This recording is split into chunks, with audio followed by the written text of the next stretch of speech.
Saya Balkis Damia. Hari ini kita nak buat satu temu bual tentang persepsi ibu bapa, guru dan masyarakat tentang profesional guru.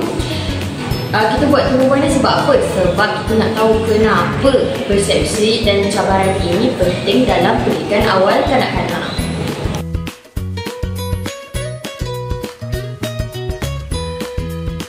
Nama siapa? Saya Syia. Okey, hari ni saya nak berbila pasal profesionalism terhadap guru. Okay, sebenarnya opinion you sendiri, apa opinion tentang ciri-ciri profesionalism yang paling penting bagi guru dan juga kelas sekolah?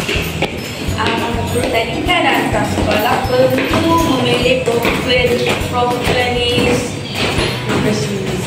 profesionalism yang tinggi dengan menunjukkan sikap penyayangan. Lepas tu perkembangan persaingan dan sabar serta memahami perkembangan kanak-kanak. Lepas tu pendidikan awal kanak-kanak ini mempunyai kemahiran komunikasi yang baik dan mampu mengurus bilik darjah dengan kesan. Lagi apa? Guru juga perlu bersikap kreatif, fleksibel, berinteraksi serta setiap pengurusan meningkatkan kemahiran. Lepas tu pembelajaran sepenuhnya hari. Itu saja. Pada pendapat Farah, apa tanggungjawab seorang pendidik awal kanak-kanak? Pada pendapat saya, tanggungjawab utama seorang pendidik awal kanak-kanak ialah menyediakan asas pendidikan yang cukup melalui aktiviti yang disesuaikan untuk umur kanak-kanak serta membentuk nilai, sikap dan kemahiran asas dalam diri kanak-kanak. Itu saja. Terima kasih.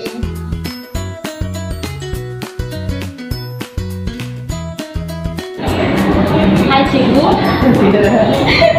Apakah cabaran utama yang cikgu hadapi sebagai seorang guru TK? Cabaran yang saya hadapi adalah masalahnya biasanya daripada sekolah kurang komitmen dengan cara kita sekolah, masa, pakaian, makanan macam kita bagi kurang sokongan daripada. Hai cikgu, apakah perubahan dan atau penambahbaikan yang cikgu harapkan dalam bidang ini? Sama saja. Dalam tempoh 32 tahun, saya melihat banyak perubahan positif telah berlaku. Tetapi masih ada ruang untuk penambahbaikan. Seterusnya, saya amat berharap agar lebih banyak sokongan diberikan kepada guru TK dari segi latihan berurusan dan peningkatan kemurahan pendidikan. Selain itu, kita juga perlu pastikan kurikulum sentiasa relevan dengan perkembangan semasa tanpa mengabaikan nilai-nilai asas dalam bentuk khasiat kanak-kanak. Selain itu, kerjasama herat antara guru, ibu bapa dan masyarakat juga amat penting untuk memastikan pendidikan awal kanak-kanak berjalan lancar dan berkesan.